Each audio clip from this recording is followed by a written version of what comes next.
प्रिय मित्रों, भाइयों और बहनों, प्रतिदिन की तरह आज हम आर्थिक न्याय के ऊपर जो चर्चा नियमित रूप से कर रहे हैं, उसी में एक प्रसंग के रूप में, एक विषय के रूप में आज के चुनावों को हम ले रहे हैं।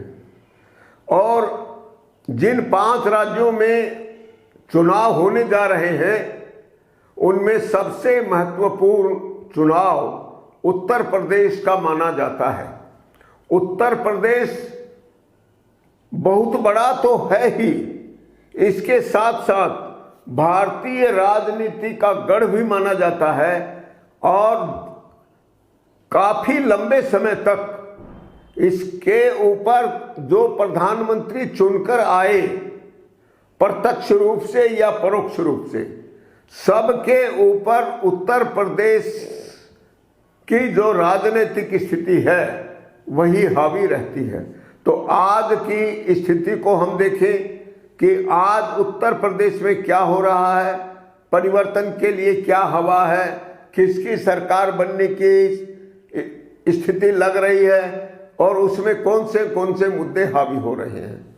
प्रिय बंधुओं, यह विषय राजनीति से संबंधित है और इसीलिए सब लोगों की राय भिन्न भिन्न तो है, यह बात हमको स्वीकार करनी पड़ेगी। और आप जानते हैं कि अगर हम राजनीति को आधार बनाते हैं सोच का, तो इसको एकदम किनारे भी नहीं कर सकते और केवल इसी पर केंद्रित रखकर हम अपनी चर्चा भी आगे नहीं बढ़ाना चाहेंगे। क्योंकि आर्थिक न्याय एक निर्विवाद पहलू है और निर्विवाद पहलू इसलिए है कि अगर आप वास्तव में वास्तविक लोकतंत्र के पक्षधर हैं तो राजनीतिक स्थिति को आधार नहीं बना सकते। आपको न्यायपूर्ण अर्थव्यवस्था को ही अपना मूलाधार स्वीकार करना पड़ेगा। कारण इसका यह है, राजनीति किसी का पेट सीधे नहीं भरती। सीधे कौन भरता है? वो अर्थव्यवस्था बनती है और भरती है। अर्थात अर्थव्यवस्था यदि न्यायपूर्ण होगी तो समाज के प्रत्येक व्यक्ति के सामने भरण पोषण की कोई शत्रुता, कोई समस्या नहीं होगी। और यदि सबका पेट नहीं भरेगा, सब लोग अर्थव्यवस्था से संतुष्ट नहीं होंगे, तो उनके बीच सद्भावना, विश्वास, मैत्री और प्रेम के संबंध नहीं बन सकते।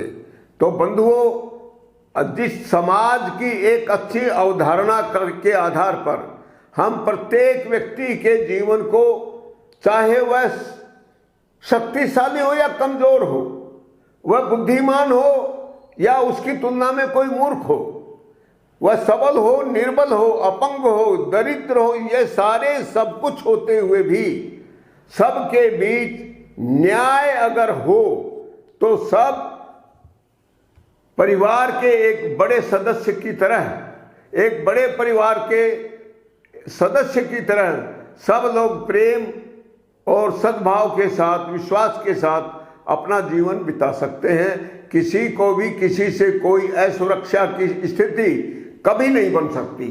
तो इसलिए बंधुओं, हम आज में जो उत्तर प्रदेश की स्थिति है उसको सीधे हम व्यक्त न करते हुए वहां पर मुद्दे जो उठ रहे हैं उसी को आधार कर रहे हैं।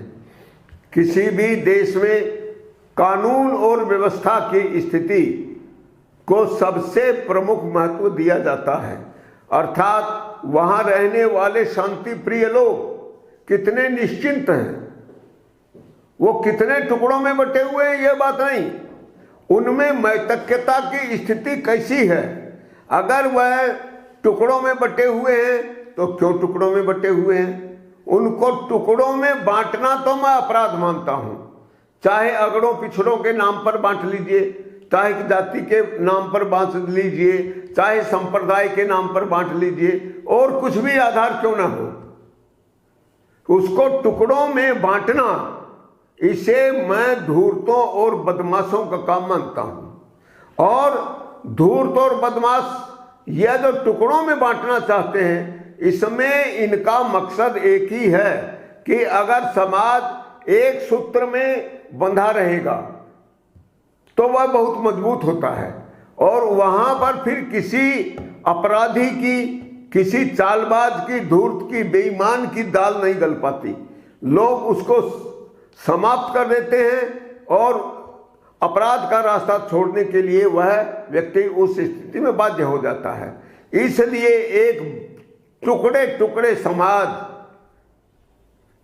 की बातें वो लोग करते हैं जो लोग अपराध करने के लिए यह काम करना चाहते हैं।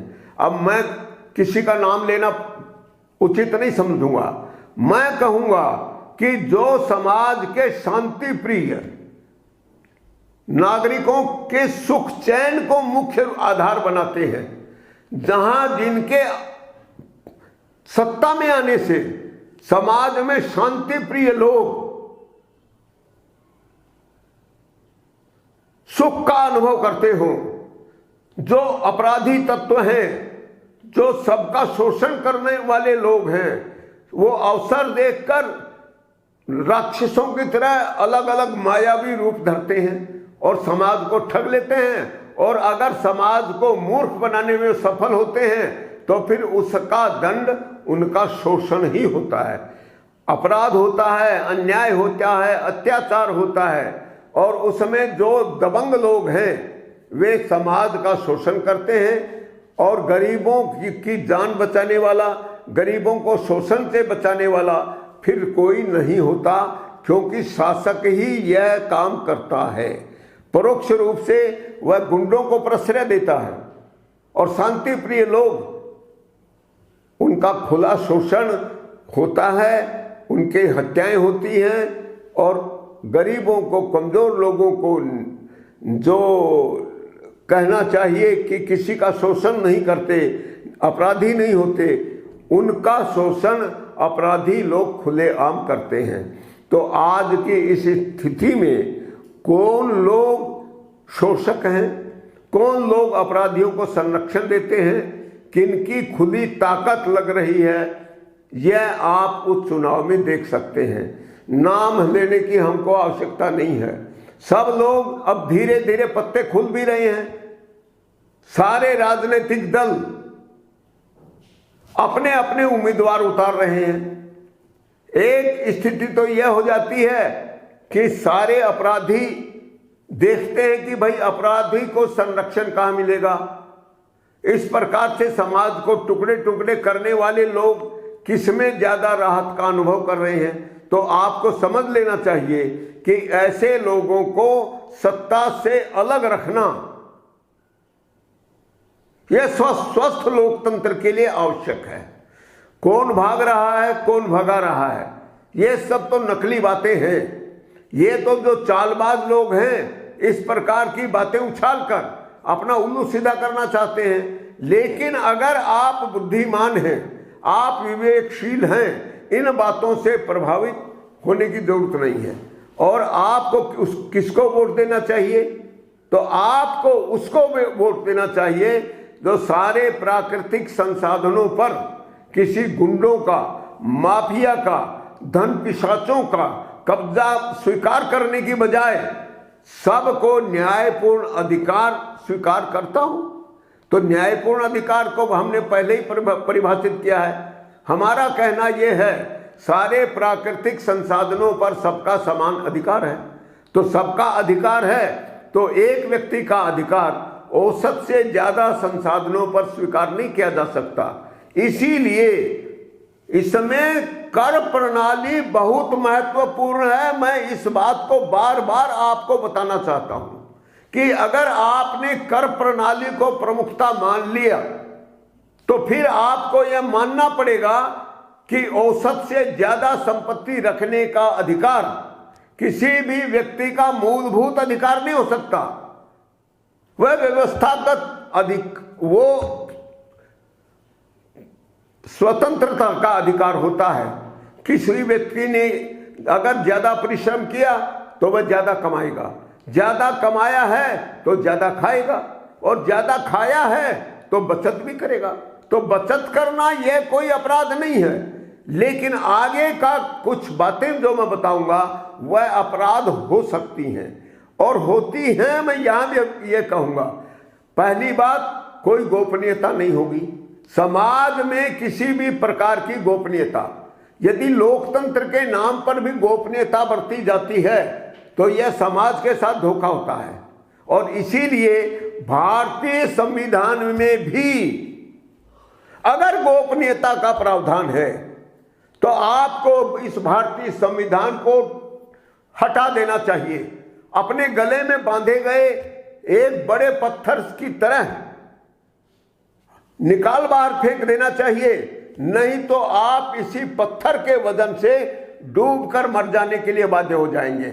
इसलिए मैं बार बार यह कह रहा हूं बात, भारतीय संविधान को मूर्खों की भाषा में दुनिया का सर्वश्रेष्ठ संविधान मानने की गलती क्यों कर रहे हैं?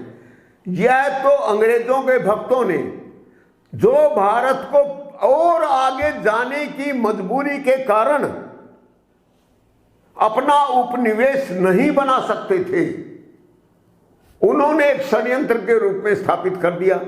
अर्थात वो भारत से चले गए, लेकिन उनके द्वारा बनाया गया संविधान आज तक भारतीय धन का एक बहुत बड़ा भाग विभिन्न समझौतों के माध्यम से अंग्रेजों को यानी ब्रिटेन को पहुंच रहा है। और आप आश्चर्य करेंगे, मैं एक व्यक्ति को जानता हूं जिन्होंने ब्रिटेन में 10-15 साल का समय बिताया है। उनसे मैंने जो सीखा है, संसार चंद जी, उन्होंने मुझे बताया कि अंग्रेजों ने यहां से जाने के बावजूद भी 1967 अर्थात पहले 20 सालों में भारत से इतना भारी आमदनी प्राप्त कर ली शोषण के द्वारा कि उतने साल तक अगर वो भारत का शासन भी चलाते तो उससे आधा शोषण ही कर पाते। यानी अंग्रेजों ने यह संविधान बनाया, यह भी एक बहुत बड़ा षड्यंत्र। अंग्रेजों ने जिसे देश का प्रधानमंत्री बनाया, वह भी एक बहुत बड़ा षड्यंत्र। यानी सारी षड्यंत्र की व्यवस्था, और फिर उस प्रधानमंत्री से एक सत्ता हस्तांतरण समझौता भी किया। आप इस सब के बारे में नहीं सुने होंगे। और यह बात हम कहना चाहते हैं, उत्तर प्रदेश के चुनावों को भी जब आप ध्यान में रखते हैं तो यहां वो चीज लागू होती है। इसीलिए मैं बार बार इस बात का उल्लेख कर रहा हूं कि हमारा विषय सीधे तौर पर कहें तो आर्थिक न्याय से संबंधित ही है, लेकिन भारत के साथ जो षड्यंत्र किया गया, आर्थिक न्याय के रास्ते में जो बड़े बड़े पत्थर खड़े किए गए हैं, वह भारतीय संविधान भी है। और भारतीय संविधान को अगर बहुत गहराई से आप देखेंगे, आपको अनुभव हो जाएगा, आपको अध्ययन करना पड़ेगा, बारीकी से अध्ययन करना पड़ेगा कि भारतीय संविधान भी अंग्रेजों द्वारा रचा गया एक बहुत भयानक षड्यंत्र है। और उसी के कारण भारत आज भी दरिद्र देशों की गिनती में आता है। तो बंधुओं, मैं इस बात को उत्तर प्रदेश के चुनावों से भी संबंधित करके देख सकता हूं, बता सकता हूं, आपको बता भी रहा हूं कि आप इस भारतीय संविधान को ही उत्तरदायी मानिए। आप कभी जोगी की बात करते हैं, कभी योगी की बात करते हैं, कभी नरेंद्र मोदी की बात करते हैं, कभी अमित ये क्या नाम है मुलायम सिंह की बात करते हैं, कभी अखिलेश की बात करते हैं। और इन दोनों के चारों ओर जो जमावड़ा इकट्ठा हो रहा है, कभी उसको देखते हैं, कभी आसमान की ओर देखते हैं। मैं आपको कहना चाहता हूं, जो अपराधियों को शरण देते हैं, आप उन्हें समाज का शत्रु मान लीजिए और उनकी जड़ें खोद डालिए, उनका अस्तित्व भी मिटा दीजिए। और यदि आपने किसी भी कारणवश उनकी बेहुदे लोगों की बातों में आकर अपना कर्तव्य भूलकर अगर गलती की तो उसका कठोर दंड भी आपको भोगना पड़ेगा। मैं किसी भी व्यक्ति को, किसी भी पार्टी को सीधे तौर पर किसी भी प्रकार से वो सहमति या असहमति तक बात नहीं ले जाना चाहता। यह आपका विवेक, आपकी बुद्धि इन सारी बातें कह देने के बाद खुद स्वयं तय करे कि आप वास्तव में किसका समर्थन करते हैं। फिर अगर कोई मुझसे पूछे कि आप अगर ऐसी स्थिति में पड़ जाएं तो क्या करेंगे, तो मैं तो साफ कह रहा हूं, मुझसे कोई भी यदि सलाह लेगा तो मैं हर हालत में आर्थिक न्याय के आधार पर बात करूंगा और कहूंगा कि इस देश की अर्थव्यवस्था को मुख्य केंद्र में रखकर जो बात करेगा, जो आर्थिक न्याय के लिए काम करेगा, मैं तो उसका समर्थन करूंगा। आप चाहे किसी पार्टी के हो, इससे हमको क्या लेना देना।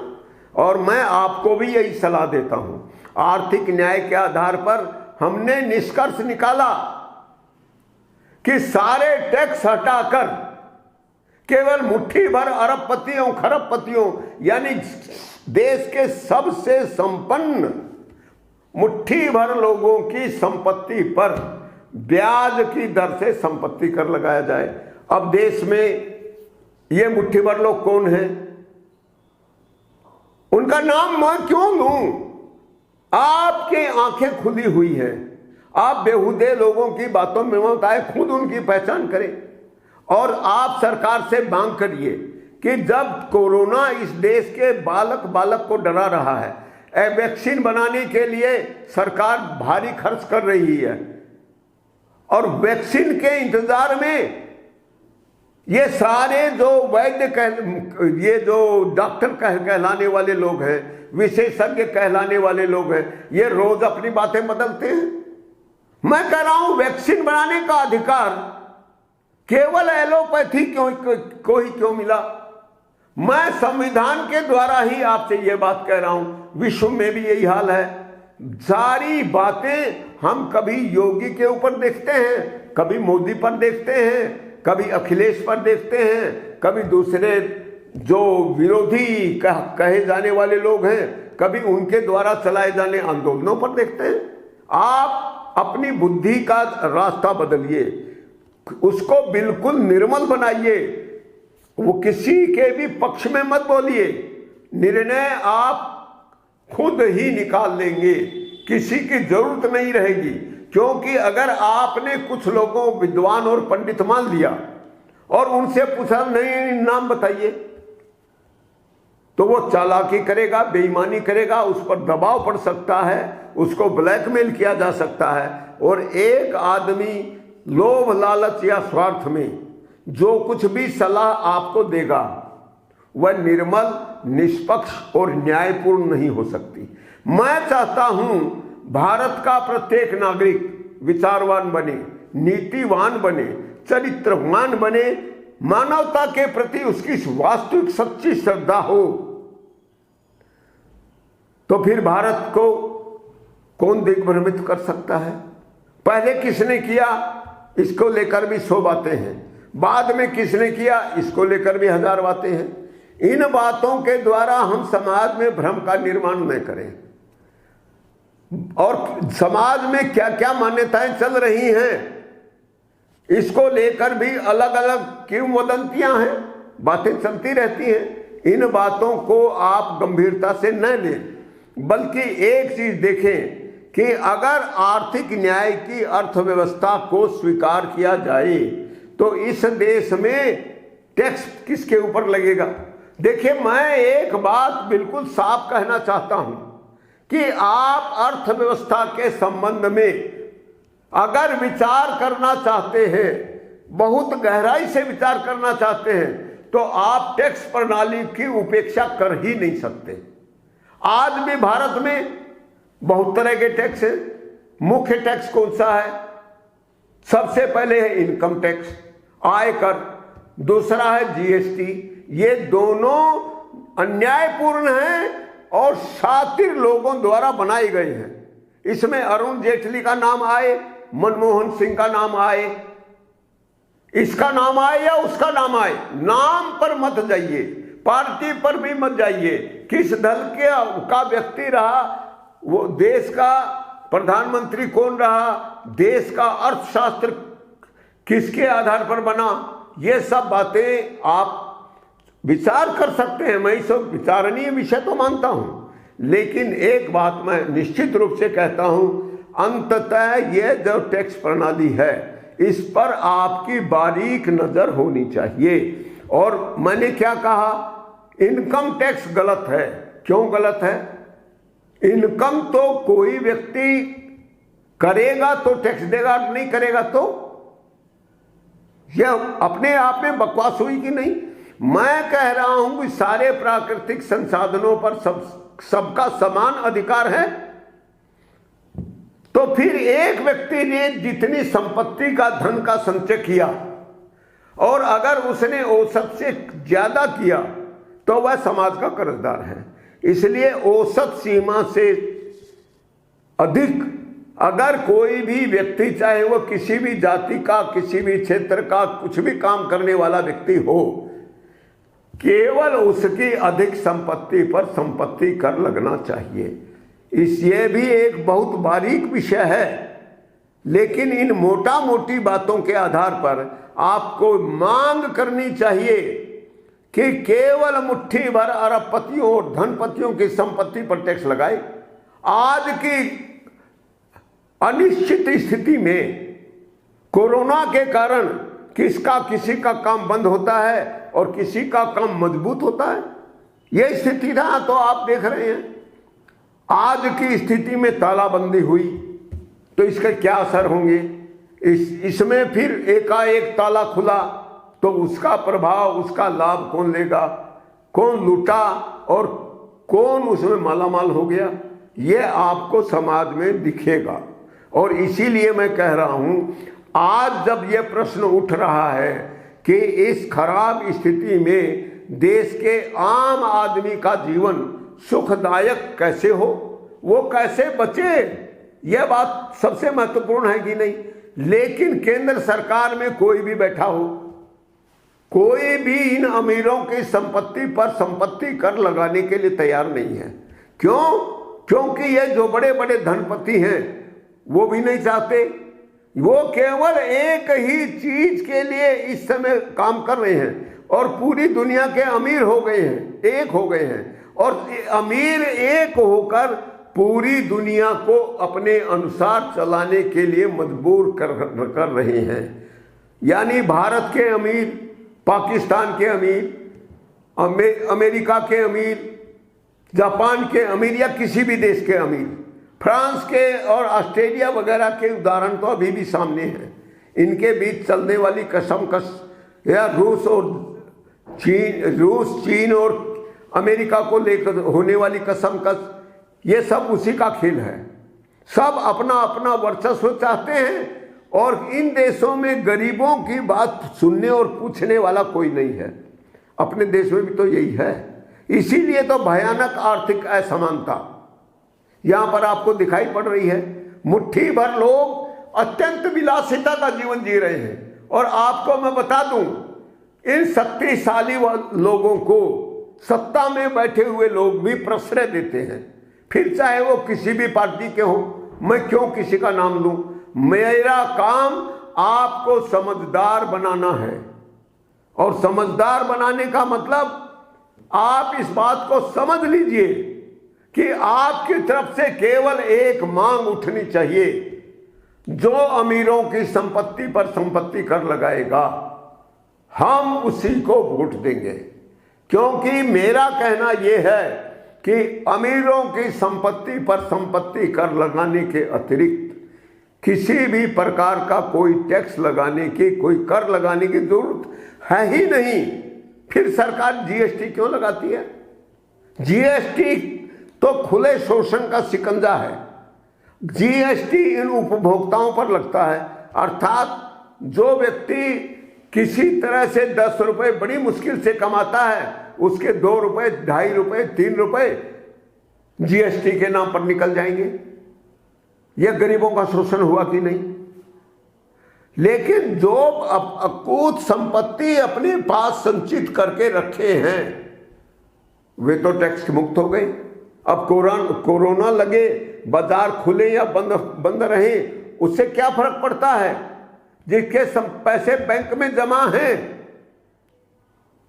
उन बैंकों पर ब्याज उसको मिलता रहेगा कि नहीं? मैं इस मामले में बल्कि बीबीसी का उल्लेख करना चाहता हूं।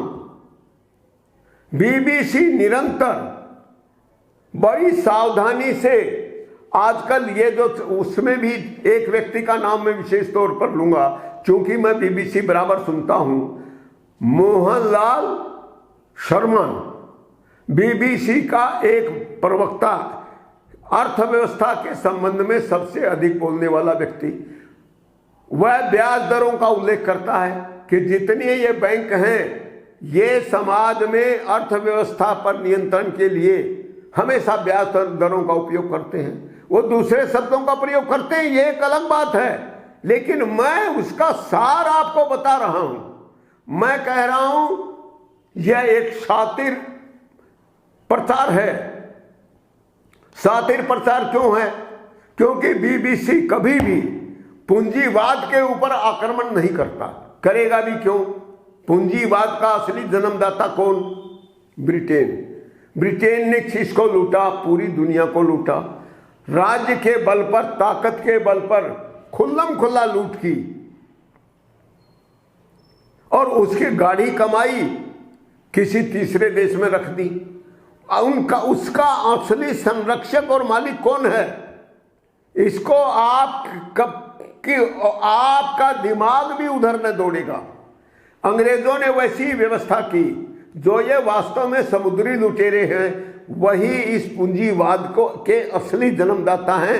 आपको ये भूलना नहीं चाहिए। और यदि आपको पूंजीवाद समाप्त करना है तो आप औसत से ज्यादा संपत्ति पर ब्याज की दर से संपत्ति कर की मांग करिए। और यदि भारत के गरीबों ने उसी आधार पर अपना अभियान चला दिया, जागरूकता अभियान चलाइए और बाकी कुछ मत कहिए। अमीरी रेखा बनाने के लिए पूरे समाज को सहमत करिए और तब यदि अमीरी रेखा बनी तो इन अमीरों पर संपत्ति कर लगाने के अतिरिक्त कोई रास्ता नहीं बचेगा। और यदि यह लग गया तो मैं आपको बताना चाहता हूं, पहली बात तो यह बाकी दूसरे कर आप पर लगते हैं, लेकिन यह कितनों पर लगेगा, किन किन पर लगेगा? तो मैं कह रहा हूं कि अगर आज आप भारत में औसत संपत्ति अधिकार के आधार पर मान लीजिए 1 करोड़ रुपए प्रति व्यक्ति को आप टैक्स मुक्त मान लेते हैं, तो कितने लोग हैं? आज अगर मैं भारत की जनता की बात करूं तो इसमें गिनती के लोग यानी कुछ लाख लोग हो सकते हैं, 10 लाख 15 लाख हो सकते हैं, 20 लाख भी हो सकते हैं, क्योंकि इसका कोई आंकड़ा हमारे पास होता ही नहीं है। सरकार ने संपत्ति की गोपनीयता का कानून बना रखा है। मैं पूछ रहा हूं भारत सरकार से, मैं पूछ रहा हूं संविधान बनाने वाले लोगों से कि संपत्ति की गोपनीयता के लिए भारतीय संविधान में प्रावधान किसने किया? उनकी पोल खुलनी चाहिए। उन बेहुदे लोगों की पोल जब तक नहीं खुलेगी तब तक आपको कुछ नहीं मिलेगा। और फिर आपको उस पुरानी इतिहास में मैं ले जाता हूं, तो फिर आपको यह भी देखना पड़ेगा कि अंग्रेजों ने जवाहरलाल नेहरू को प्रधानमंत्री बनाने के लिए क्यों चुना। और इसका कारण कि एकमात्र जवाहरलाल नेहरू ही अंग्रेजों का अंधभक्त था, जिसने ट्रांसफर ऑफ पावर एग्रीमेंट अंग्रेजों के साथ किया और इस देश के किसी भी नागरिक को पता नहीं चला। 50 साल की गोपनीयता किसने दी? जवाहरलाल नेहरू ने। तो जवाहरलाल नेहरू को यह अधिकार था क्या? देश का संविधान बना 26 जनवरी 1951 को, यानी देश का संविधान बाद में बना। उसे जिन ट्रांसफर ऑफ पावर एग्रीमेंट की बात की जाती है वो वैध हुआ कि अवैध, उसका एक अपना पृथक इतिहास है। ये सारे षड्यंत्रों के सूत्र अगर मैं आर्थिक न्याय की इस विवेचना में शामिल नहीं करता हूं तो क्या यह मेरे ऊपर आरोप नहीं होगा कि मैंने पूरा सच समाज के सामने नहीं रखा? मैं आपको सत्य हृदय से यह बात बताना चाहता हूं कि मैं चाहता हूं कि मेरे पास जितनी सच्चाई आई है, जितनी सत्य को मैं समझ पाया हूं, जिसे आप तक पहुंचाने का पूरा प्रयास और पूरी भावना मेरे अंदर है, वह अनायास से ही कोई बात भूल लग जाए तो एक अलग है, लेकिन नहीं, मैं चाहता हूं कि उसका पत्ता पत्ता आपके सामने खोलकर रख दिया जाए।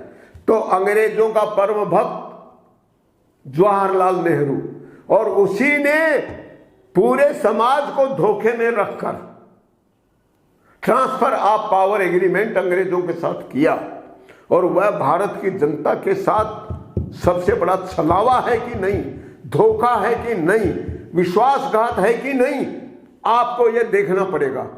मैं आज के कांग्रेसियों की बात नहीं कह रहा हूं, कांग्रेस में भी आज बहुत से अच्छे लोग हो सकते हैं, यह तो समय की बात है।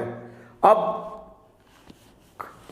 कृष्ण और कंस मामा भांजा थे, इसको सब लोग जानते हैं, और कृष्ण ने अपने ही मामा का वध किया।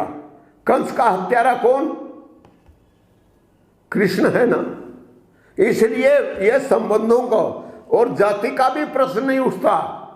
इसमें एक व्यक्ति जो दुष्ट है, जो अपराधी है, जो बेईमान है, जो पूरे समाज का उत्पीड़न करता है, वही समाज का उत्पीड़क, समाज में नायक बनने वाले व्यक्ति उसका चरित्र गढ़ता है। बंधुओं, ये बात सत्य है कि कंस और कृष्ण मामा भांजा थे, लेकिन किसी आकाशवाणी ने जन्म के समय ही बोल दिया था, अरे मूर्ख कंस, तो जिसको अपना भांजा समझता है वही तुम्हारा काल बनेगा। और वह चेतावनी, वो सारा इतिहास बदल गई। तो बंधुओं, मैं फिर आपसे कहता हूं, आपको संबंधों के इस जंजाल में पड़ने की आवश्यकता नहीं। आपको केवल आर्थिक न्याय की जो ज्योति है, जो प्रकाश पुंज है, उसका पीछा करना चाहिए। मेरे कहने का विषय अलग है, मैं कुछ भी कह सकता हूं, मैं बदल सकता हूं, लेकिन आप आर्थिक न्याय की अवधारणा को ठीक तरह से ग्रहण करिए, और जहां कुछ आपको भ्रम पैदा हो उस समय उसका उपयोग कीजिए। मेरा कहना यह है, केवल औसत सीमा से अधिक संपत्ति पर ब्याज की दर से संपत्ति कर लगाइए, बाकी सभी करों को समाप्त कर दीजिए, और उसी से सरकार के बजट का खर्च निकालिए। और मैं इस बात को दावे के साथ कहता हूं, मैं अच्छी तरह नाप तोल कर बात कहता हूं। मैंने पूरे अनुभव के बाद, निष्कर्ष के बाद, सारा निष्कर्ष यह मेरा अपना है, यह मैं आपको बता दूं। इसके लिए किसी दूसरे को दोष देने की आवश्यकता नहीं। और अगर आपको लगे कि मेरी बात सत्य है और इस सत्य को भली प्रकार समझा जाना चाहिए, तो फिर आपको इन दोनों पुस्तकों का नाम ध्यान रखना पड़ेगा। आप चाहें तो मेरे फोन नंबर भी मेरे कार्यालय से ले सकते हैं, आप संपर्क कर सकते हैं, और पुस्तकों को अपनी एक व्यवस्था के अनुसार आप प्राप्त भी कर सकते हैं। और आप उनको पढ़ने के बाद यदि कहीं पर दिग्भ्रमित होते हैं तो हमारे पास विचार विमर्श का रास्ता हमेशा खुला रहेगा। हमको जाति व्यवस्था से कोई मतलब नहीं, आप क्या धंधा करते हैं, क्या नहीं करते हैं, इससे कोई मतलब नहीं। हम चाहते हैं कि समाज के कमजोर से कमजोर व्यक्ति को उसका न्यायपूर्ण अधिकार मिले। तो न्यायपूर्ण अधिकार क्या बचा? यह आपकी समझ में आना चाहिए। हमारा कहना यह है कि बजट बनने के बाद जो लाभ बचेगा वह पूरे समाज का अतिरिक्त लाभ है, और उस शुद्ध लाभ का बंटवारा बिना किसी भेदभाव के सब में समान रूप से होना चाहिए। यहां समानता का सूत्र सीधा है, यह शुद्ध लाभ है तो सबका हिस्सा समान होगा, और सबका हिस्सा समान अगर माना जाए तो असली राशि तो सब कुछ साफ होने के बाद पता चलेगी, लेकिन मैं न्यूनतम राशि की गारंटी जिसकी दे रहा हूं वह 10,000 रुपये प्रति माह प्रति व्यक्ति। यानी आपका परिवार 5 सदस्यीय परिवार है तो 50,000 रुपये प्रति माह, अगर 10 सदस्य है तो 1,00,000 रुपये प्रति माह। इस समय जो समाज में आर्थिक अभाव, दरिद्रता, गरीबी, अत्याचार, अन्याय, शोषण और भूखमरी की स्थिति है, उससे मुक्त करने के लिए समाज को इतने धन में कहीं पर भी कोई कमी नहीं आएगी। और कहीं यह लाभांश 10,000 के बजाय 20,000 हो गया, 25,000 हो गया, तो फिर तो बल्ले बल्ले है, फिर तो कोई कमी का कोई सवाल ही नहीं पैदा होता। 10,000 रुपये प्रति माह जिसकी आमदनी है, उसमें किसी भी परिवार के किसी भी सदस्य को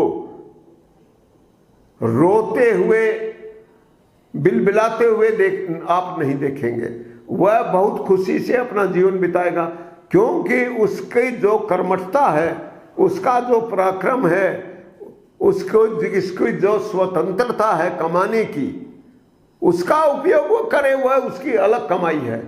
और जो कुछ भी नहीं कर सकता, जो नितांत असमर्थ है, अज्ञानी है, अपंग है, उसको भी 10,000 रुपये प्रति माह लाभांश के रूप में हिस्सेदारी मिलेगी।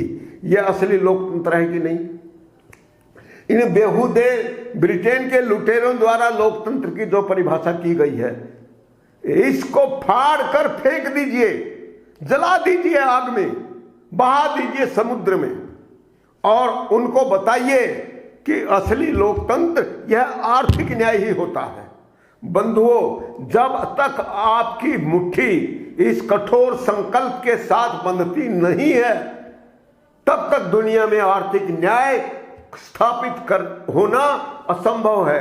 क्योंकि इन मुट्ठी भर अमीरों ने सबके गले और सबके हाथ बांध रखे हैं। और किससे बांधे हैं? इसी संविधान के द्वारा बांधे हैं। तो फिर इस संविधान को भी टुकड़े टुकड़े करके काट कर फेंकना पड़ेगा कि नहीं?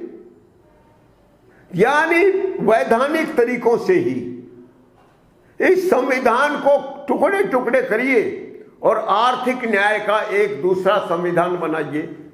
मैं पूरी वचन के साथ, पूरी प्रतिबद्धता के साथ वचन देता हूं कि मैं सबके साथ खड़ा मिलूंगा, और जो सहयोग मुझसे हो सकेगा मैं उससे कभी डर कर, लोभ या लालच के कारण भागने की भी चेष्टा नहीं करूंगा।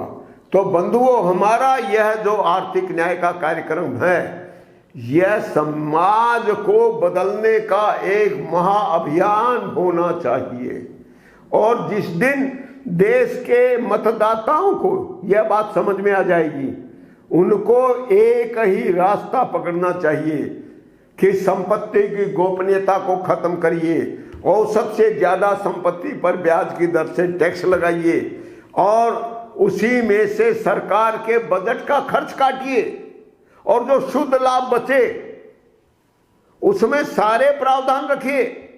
आपात स्थिति का, बीमारी का, छूत की बीमारी का, दुर्घटना का, प्राकृतिक दुर्घटना का, ये सारे प्रावधान बजट का हिस्सा होते हैं। ये मैं आपको बता भी देना चाहता हूं, क्योंकि बहुत से लोगों को बजट के बारे में कोई खास जानकारी नहीं है, लेकिन नाम सुनते होंगे। तो मैं उन्हें कहना चाहता हूं, ये सारे प्रावधान रखते हुए देश के प्रत्येक नागरिक को शुद्ध लाभ में समान हिस्सा दीजिए। और यह हिस्सा देंगे तो कितना मिला? जो मैं बता रहा हूं उसी की बात करिए। 10,000 रुपये महीने की मैं गारंटी देता हूँ भारत में। और अगर किसी देश की अर्थव्यवस्था मूल्य सूचकांक की बातें उसमें उठती हैं, मैं उन सबको अपनी इसमें समाविष्ट नहीं करूँगा, क्योंकि वह तो धोखाबाजी है, वो सत्य है ही नहीं, वो सत्य से भ्रमित करने की एक कुटिल चाल है। और यह आरोप मैं बीबीसी पर लगा भी रहा हूँ कि मोहनलाल शर्मा के नाम से जिस प्रकार से अर्थव्यवस्था की विवेचना वो लोग करते हैं, वह समाज में आर्थिक न्याय की स्थापना कभी नहीं करेगी। यह दुष्प्रचार है और यह पूंजीवाद को स्थायी बनाए रखने के लिए चलाया जा रहा षड्यंत्र है। अब अगर मेरी बात गलत है तो बीबीसी को जरूर मेरे ऊपर मुकदमा करने का अधिकार है, मुझे उस पर कोई एतराज नहीं होगा। और यह विश्व न्यायालय में भी अगर मुकदमा करना चाहे तो आप लोगों को मेरी मदद करनी पड़ेगी। मैं कतई भागने वाला नहीं हूं। और बीबीसी को और ब्रिटेन को उनकी औकात समझ में आ जाएगी। भारतीय जनता, भारतीय सनातन धर्म में विश्वास करने वाले यहाँ के जो उत्तराधिकारी हैं, मेरे दुख को और मर्म को समझेंगे और वे आर्थिक न्याय के इस अभियान को चलाने के लिए कंधे से कंधा मिलाकर काम करेंगे। सारी संयुक्त ताकत विश्व को वह सौगात जरूर दे देगी। विश्व मानवता की रक्षा करेगी, कर सकेगी, और कोई भी ताकत उसके रास्ते की बाधा नहीं बन सकती। मैं इन सब विश्वासपूर्ण शब्दों के साथ इसका कुछ विषय आपके सामने रखा। और आज जो कोरोना का संकट हमारे सामने आ गया है, उसमें सरकार से एक बात स्पष्ट रूप से मांग करता हूं, केंद्र सरकार से करता हूं। राज्य सरकारों के पास तो बकवास होती है, वह केवल औसत सीमा से अधिक संपत्ति पर ब्याज की दर से संपत्ति कर लगाए। देश के लोगों को बताए इन मुट्ठी भर जो धनपति हैं, इनकी वास्तविक संपत्ति का वर्तमान मूल्यांकन बाजार मूल्य के आधार पर कुल कितना कितना मूल्य होता है, ताकि समाज के लोगों को असलियत समझ में आ जाए। यह पाखंडी लोग झूठ को आधार बनाकर आपको धोखे में न डालें। मैं फिर आपको आगाह करता हूं, यह काम किसान आंदोलन के नाम पर जिन लोगों ने चलाया था, उनके ऊपर यह आरोप आता है कि वह समाज को गुमराह करने का प्रयास कर रहे थे। और केंद्र सरकार ने, इसी मोदी सरकार ने, जो नरेंद्र सिंह तोमर कृषि मंत्री थे उस समय, उनके संचालकत्व में 11 बार किसानों के साथ वार्ता करने के लिए बैठक की। सारी हर बार की वार्ता फेल हो गई। सरकार ने कहा भैया आप दूसरा सुझाव दीजिए। इन्होंने सुझाव कहां दिया?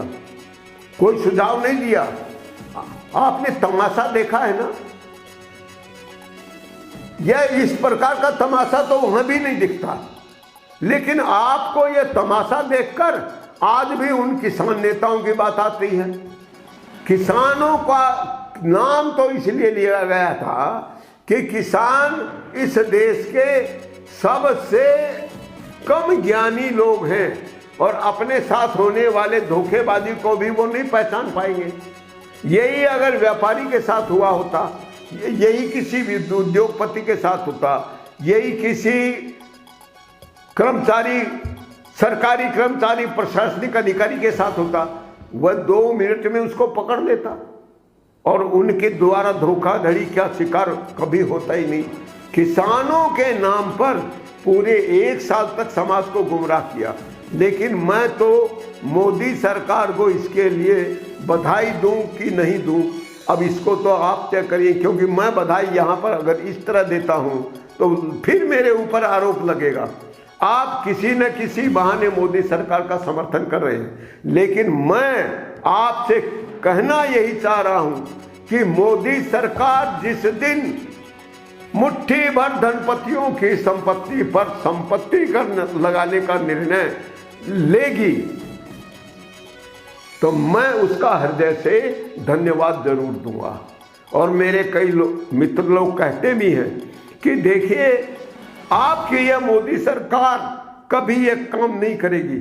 मैंने कहा मुझे यह सुनने की जरूरत नहीं, मुझे यह बताइए वह कौन व्यक्ति है जो यह काम करने के लिए तैयार हो। मैं उस व्यक्ति का नाम बताइए, चलिए मैं उसके पास जाके आपके साथ उसके साथ खड़ा होता हूं। लेकिन वो भी जानते हैं कि उनके पास कोई जवाब नहीं है। ये आज जितने उत्तर प्रदेश में सत्ता की लड़ाई लड़ रहे हैं, इनके चेहरे पहचान लीजिए। ये कुटिल लोग, बेईमान, बुद्धिमान लोग पूरे समाज को तोड़कर और गुमराह करते हैं और सत्ता पर कब्जा करके फिर समाज का निचोड़ने और शोषण करने का अवसर चाहते हैं। और क्या आपको यह अवसर देना चाहिए? यह विवेक की परीक्षा भी है। और इसीलिए मैं कहूंगा, अगर आप एक सक्षम नागरिक के रूप में अपनी भूमिका का निर्वाह पूरी ईमानदारी और पारदर्शिता के साथ करना चाहते हैं तो आपको बाकी चीजों का विचार किए बिना सरकार को सत्ता में आने के लिए या किसी भी व्यक्ति को सत्ता में आने के लिए केवल एक शर्त रखनी चाहिए कि यदि आप मुट्ठी भर अमीरों की संपत्ति पर संपत्ति कर लगाने के पक्ष में अगर समर्थन चाहते हैं तो हम आपको सत्ता पर बैठने के लिए अपनी स्वीकृति प्रदान करने को तैयार हैं। लेकिन यह जबानी बात नहीं होगी, यह एक लिखित अनुबंध की तरह होगा। क्योंकि लिखित अनुबंध हो जाने के पश्चात जो आदमी, जो पार्टी झूठा अनुबंध मतदाताओं के साथ करेगी, चुनाव आयोग उस चुनाव को निरस्त करेगा और झूठा अनुबंध करने वालों को झूठ बोलने के अपराध में, झूठा शपथ पत्र देने के अपराध में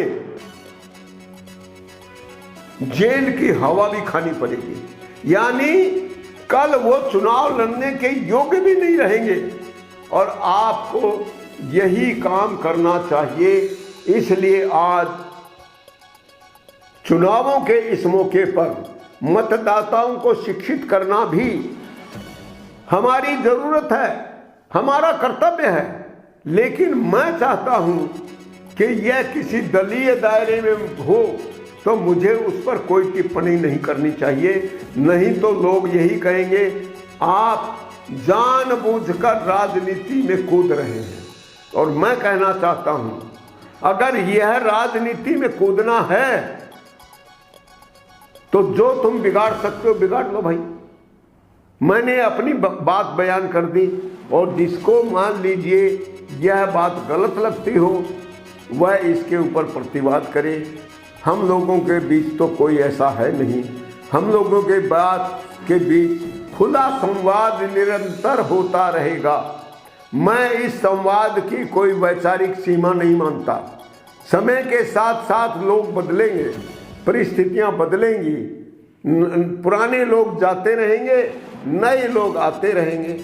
और इसी प्राकृतिक नियम के अनुसार जो पुराने लोग जाएंगे वह अपना संचित ज्ञान अगली पीढ़ी को सौंपेंगे और उससे अगली पीढ़ी को, यही क्रम निरंतर चलता रहेगा।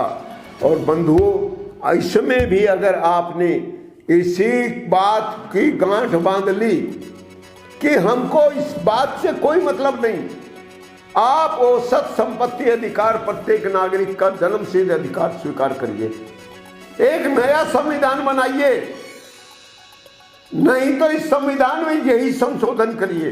बाकी कोई भी किया गया संशोधन आपके किसी काम आने वाला नहीं है। लेकिन अगर भारत में ऐसा संविधान बने जो देश के प्रत्येक नागरिक को औसत सीमा तक संपत्ति का स्वामी मानकर सारी अर्थव्यवस्था का निर्माण करने के लिए तैयार हो, तो मैं आपको विश्वास दिलाता हूं कि भारत का प्रत्येक नागरिक,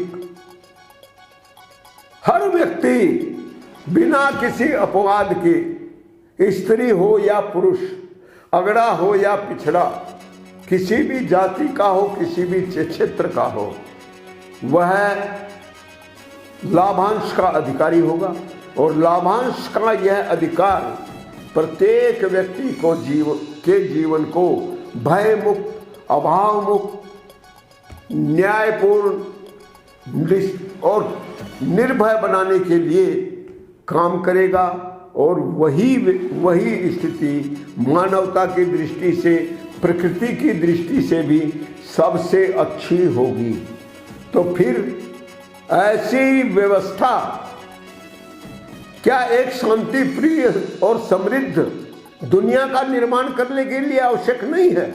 और यदि आवश्यक है तो फिर आने वाला समय आप मान कर चलिए उसी प्रकार की विश्व व्यवस्था के द्वारा ही एक बढ़िया सुंदर दुनिया का निर्माण करेगा, जिसमें सारे मनुष्य ये तो सुखी होंगे ही, सारे टुकड़ों में बटी हुई दुनिया, अनेक देशों में बटी हुई दुनिया एक हो जाएगी और पूरी दुनिया हर व्यक्ति के लिए घूमने और आनंद लेने के लिए सबसे अच्छा आनंद का स्थान बनेगी, बिहार का स्थान बनेगी।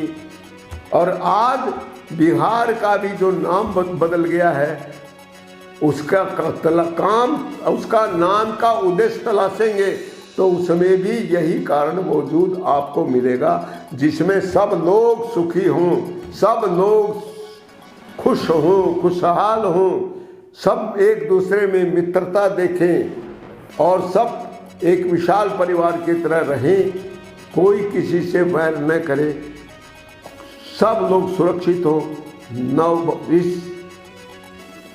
इन बातों के साथ मैं आप सभी लोग मित्रों को धन्यवाद देते हुए शुभकामना देता हूं कि आप आर्थिक न्याय के इस मूल विचार को जितना जल्दी हृदयंगम कर सके और समाज के विभिन्न दृष्टिकोणों के माध्यम से मैं जितना समझा सकूं उसे समझाने का प्रयत्न करता रहूँगा। और आप इसे यथाशीघ्र जितनी तेज़ी से फैला सकते हो इस बात को फैलाएं और जितने प्रश्न हो सकते हो उनको ज़रूर हमारे आसपास भेजते रहें, यह मैं निवेदन करूँगा। और आज इसी भावना के साथ, इन्हीं अंतिम वाक्यों के साथ मैं अपनी वाणी को विराम देता हूँ और फिर अगले कार्यक्रम में शामिल होने के लिए आमंत्रित करता हूँ। नमस्कार, जय भारत, भारत माता की जय, विश्व की जय हो, विश्व का कल्याण हो, प्राणियों में सद्भावना हो और सबका कल्याण हो।